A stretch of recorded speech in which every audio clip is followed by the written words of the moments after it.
Bonjour, je m'appelle Chantal Philippe-Auguste et je suis nutritionniste. Aujourd'hui, nous allons discuter du contrôle et de la perte de poids dans le cadre de l'arthrose. Le poids est-il vraiment impliqué dans l'arthrose? Peut-on traiter efficacement l'arthrose avec une perte de poids? Oui. Est-ce qu'on peut améliorer notre endurance? La réponse est oui. La mobilité? Absolument. À qui cela s'applique-t-il? On prend un exemple. Julie Poulain est âgée de 61 ans.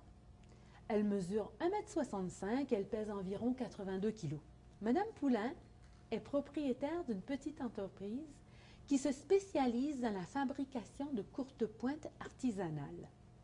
Les courtes pointes de Julie sont vraiment les plus populaires parmi les clients de l'entreprise. En raison de son type d'activité, Julie passe beaucoup de temps à coudre à la machine. Elle est donc en position assise. Elle n'a pas vraiment été intéressée à suivre un régime ni à l'activité physique. Par contre, depuis 3 ans, elle a de plus en plus de douleurs aux genoux et c'est dû à son arthrose. Alors, qu'est-ce qu'elle a fait? Julie s'est donc rendue sur le site web de Prendre en main son arthrite. Elle a compris qu'elle devait mieux s'alimenter et perdre un peu de poids. Alors, elle a fait. Elle a modifié un peu sa routine quotidienne. Elle a perdu un peu de poids. Elle a constaté tout de suite que son arthrose était beaucoup moins vive qu'auparavant. Elle a aussi remarqué qu'il y avait amélioration quant à l'endurance et à la mobilité. La recherche montre que pour cette clientèle-là, qui est âgée de 60 ans et plus, avec une condition d'arthrose au genou, que la maladie a duré plus d'1 an, il y avait de bons résultats. Les changements de comportement, les modifications alimentaires avec un apport calorique un peu réduit, Julie s'est fixé un but, elle a maintenu un régime équilibré et elle a pu atteindre un objectif de perte de poids environ de 5% en 2 ans, ce qui est recommandé par la recherche. Qu'a-t-elle fait d'un point de vue activité physique? Eh bien voilà. Elle a commencé sa routine avec 15 minutes de marche, une marche d'environ 50 à 75% de la fréquence cardiaque de réserve. Elle a enchaîné avec une série de 12 répétitions. En fait, c'est 2 séries de 12 répétitions, incluant extension des jambes, flexion des jambes, élévation des talons, marche sur les escaliers. Tout ça avec des petits poids attachés aux chevilles, avec 1 à 1 minute et demie de repos entre chaque série. Et enfin, elle a conclu ses séances d'exercice avec un autre 15 minutes de marche avec la même fréquence cardiaque. Elle a continué son programme pendant 18 mois à peu près, 3 fois par semaine, en raison de 45 minutes par séance. Toujours avec les modifications du régime alimentaire pour favoriser une vie saine. On sait bien que régime alimentaire et activité physique vont souvent de pair, mais on voudrait peut-être se dire, ben, je peux faire l'un, puis peut-être pas l'autre. Mais ce que ça nous montre, c'est que l'activité physique seule est efficace, mais à un moindre degré. Le régime alimentaire seul provoque la perte de poids, mais a un effet qui est très minime sur l'endurance et sur la mobilité. Alors, il est clair qu'il faut regarder à un régime à 2 volets. Un régime qui inclut et l'activité physique et le régime alimentaire, une nutrition bien équilibrée. La raison, c'est que les deux vont vraiment de pair. Si vous demandez à une diététiste, une nutritionniste comme moi, quels sont les grands points qu'il faut pour une bonne alimentation, eh bien, ma première réponse serait un régime alimentaire qui est sain, qui est bon pour la santé cardiaque, suivi naturellement par le Guide alimentaire canadien pour bien manger, avec un régime qui est bas en gras saturés, riche en acides gras oméga 3 et naturellement riche en fibres alimentaires. Nous allons voir aujourd'hui, alors ça, on va marcher à travers le guide un peu pour le moment, le Guide alimentaire canadien pour bien manger, et on va voir également un concept qui s'appelle l'assiette santé. Alors, suivez avec moi. Tout d'abord, on sait bien que notre guide, le Guide alimentaire canadien pour bien manger, nous présente toute une variété d'aliments. Nous avons les groupes du guide, les 4 grands groupes en cet arc-en-ciel que nous connaissons tous et qui a probablement fait figure sur les frigos de chacun dans notre maisonnée. Tout d'abord, on recommande de manger une grande variété de légumes et de fruits. Les fruits frais, des légumes frais, en grande quantité. On devrait toujours choisir des fruits et des légumes de toutes sortes de couleurs vives, disons jaune-orange, rouge, vert, comme la patate douce, le melon cantaloupe, les épinards, les fraises. Pourquoi? Parce qu'il y a beaucoup d'antioxydants dans ces aliments-là. Il y a beaucoup de vitamines, beaucoup de minéraux. On devrait essayer, et ça c'est une recommandation que nous faisons couramment à nos clients, à nos patients, de limiter la quantité de jus qu'il y a dans l'alimentation au quotidien. Souvent, nous, notre recommandation sera de 125 millilitres, mais les gens vont me dire oh, 125 millilitres? Eh oui, le reste du temps, mangez les fruits, ne les buvez pas. Nous recommandons également une grande variété de produits céréaliers, que ce soit le pain à grains entiers, multigrains, les pâtes et les céréales entières ou d'avoine entière, le riz brun. Tout cela devrait faire partie de notre alimentation car ils apportent beaucoup de fibres alimentaires. Ils sont très pauvres en gras saturés et également pauvres en calories. Quand nous suivons le guide, il y a également les produits laitiers. Le lait et les substituts du lait sont très importants. Il nous faut choisir tous les jours du lait ou un substitut du lait. De préférence des produits laitiers maigres. Alors, le pourcentage de gras est toujours écrit sur le côté ou sur l'étiquette du produit. On choisit de préférence du lait ou des produits laitiers à 2% ou moins de matière grasse. Quant au fromage, on aime beaucoup le fromage. Il faudrait peut-être penser à choisir des fromages qui ont 15% et moins de matière grasse, toujours pour limiter le gras dans l'alimentation. Si on pense qu'un fromage cheddar contient environ 30%, 32% de matière grasse, n'importe quoi en bas de 15% est un bon choix. La viande et les substituts de la viande sont une grosse partie de notre alimentation et sont très essentiels, naturellement, pour rapporter le fer, les minéraux, beaucoup de vitamines dans l'alimentation, mais la viande et les substituts de la viande peuvent également être un vecteur de gras et de gras cachés. Lorsque nous les choisissons, nous voulons choisir des portions de viande maigres. Si elles ne le sont pas, par exemple, si je prends ma côtelette ici, si elle faisait partie de mon menu ce soir, ben, il faudrait enlever le gras visible, le gras qui se trouve autour. D'essayer de prendre des méthodes de cuisson qui demandent peu ou pas de gras pour ce genre d'aliments. Si c'était une volaille, bien d'enlever la peau de la volaille, de préférence avant la cuisson. On devrait devenir un petit peu plus aventureux dans ce groupe d'aliments, d'essayer les repas avec tofu, avec légumineuses, avec des haricots, pois et lentilles, qui sont très riches en vitamines, en minéraux et en fibres. Alors, lorsqu'on regarde encore notre guide alimentaire canadien pour manger sainement, on voit bien qu'il nous propose des quantités d'aliments pour chacun des groupes d'aliments avec des groupes d'âge.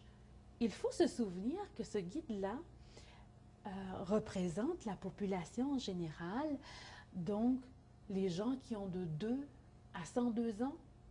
Il faut se trouver une catégorie à l'intérieur de ce guide-là. Et de cette façon, on peut manger et manger sainement pour soi. Si nous prenons par exemple un des groupes pour regarder la grosseur des portions des aliments que nous recommande le guide. Prenons comme exemple le groupe du pain et des produits céréaliers.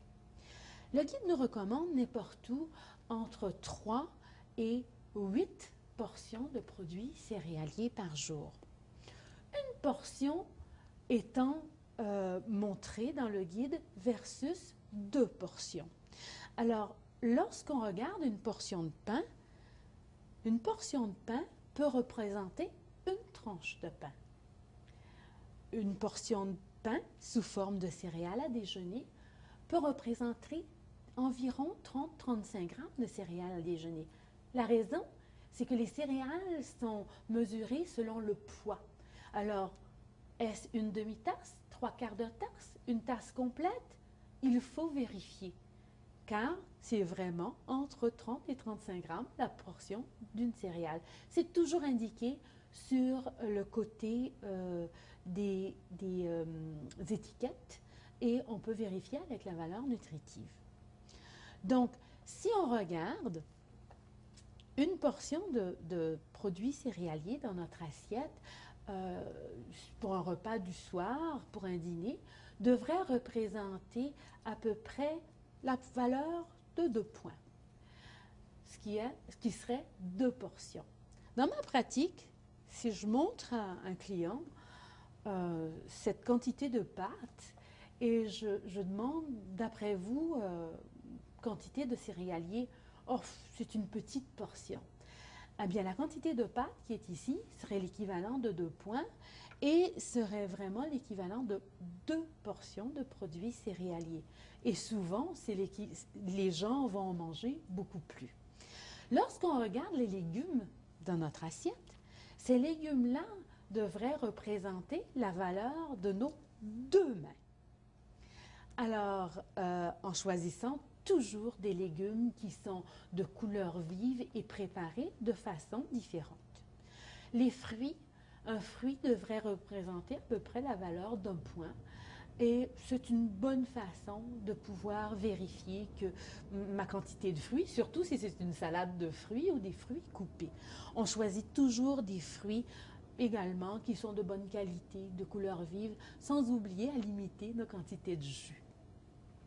La protéine dans l'assiette, la viande, la volaille, le poisson, devrait représenter à peu près la grosseur de la paume de la main. Alors, si je prends ici ma poitrine de poulet, serait la grosseur de la paume de la main, l'épaisseur du petit doigt. Ce serait la quantité d'une portion de protéines selon notre guide alimentaire canadien pour manger sainement. Il ne faut toutefois pas oublier les lipides ou les matières grasses dans notre alimentation. Les gras peuvent rajouter beaucoup de calories au menu et lorsqu'on veut justement réduire l'apport calorique, il faut être très vigilant pour l'apport en gras, les gras cachés, par exemple le beurre, l'huile, la margarine, les mayonnaises, les vinaigrettes et sauces à salade. Comment est-ce que le repas a été préparé? Les gras qui viennent dans la préparation. On devrait essayer de se limiter à la grosseur du pouce. Alors, de la jointure au bout du doigt. Et si on venait à notre assiette santé, l'assiette santé devrait être présentée ainsi. Je divise carrément mon assiette en deux parties égales. La moitié de mon assiette, ce sont les légumes. Les légumes qui devraient constituer mes deux mains pleines. L'autre moitié, divisée en deux parties égales. Une partie réservée à nos protéines, la viande, la volaille, le poisson, les légumineuses. L'autre quartier réservé à nos féculents, donc que ce soit les pâtes, le riz qui viennent au menu. Les fibres alimentaires, pourquoi les fibres? On en entend beaucoup parler. Les fibres sont essentielles à une bonne alimentation. Non seulement que ça nous garde cette sensation de plénitude, mais on se sent rassasié très longtemps. Il est donc important de choisir des produits à grains entiers, des fruits et légumes frais et entiers plutôt que leur jus. Il faut rechercher sur les étiquettes riches en fibres, très riches en fibres. On est sûr d'en avoir de cette façon-là. Les matières grasses de l'alimentation, elles, comme je vous ai dit plus tôt, nous rajoutent beaucoup de calories au menu. Alors, il ne faut pas oublier que les méthodes de cuisson peuvent rajouter beaucoup de ces matières grasses-là au menu. Alors, est-ce que ça a été frit? Est-ce que ça a été sauté? Y a-t-il eu beaucoup de gras rajoutés? La vinaigrette est-elle incluse? Est-elle à côté? Tout est important. Lorsque vous regardez une étiquette, n'oubliez pas que faible en gras ne veut pas dire sans gras, mais faible en gras ne veut pas dire non plus d'en prendre 2 fois les portions. Ainsi, on peut parfois oublier qu'il est important de rajouter autre chose que seulement du gras pour donner du goût dans nos préparations alimentaires. Les fines herbes, de l'ail, des oignons, du jus de citron, tout cela rajoute beaucoup de saveur sans rajouter de calories, sans rajouter vraiment autre chose que de la saveur. Sur les étiquettes de nos produits, il faut rechercher donc faible en gras saturé, faible teneur de gras saturé, sans gras saturé ajouté, sans gras trans naturellement. À l'épicerie, que faire? À l'épicerie, il faut se souvenir de toujours se préparer une liste d'épicerie.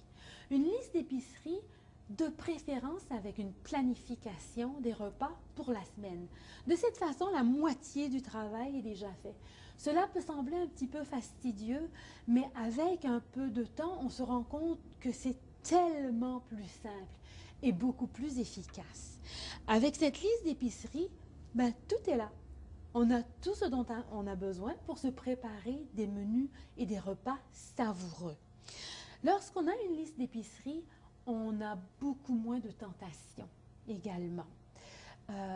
On a tendance à suivre notre liste plus facilement. Il est aussi important de ne pas aller faire ses emplettes avec un petit creux. Quand on a faim, quand on va faire les courses avant de cuisiner son repas, tout est bon. Tout a l'air bon et on fait des achats impulsifs. Alors, on risque d'avoir dans notre panier d'épicerie des aliments, des condiments qu'on aurait de toute façon évité si on n'avait pas fait nos emplettes avec un ventre vide. Quant à la préparation des repas, il faut se souvenir, comme dit précédemment, que les gras rajoutent beaucoup de calories au menu.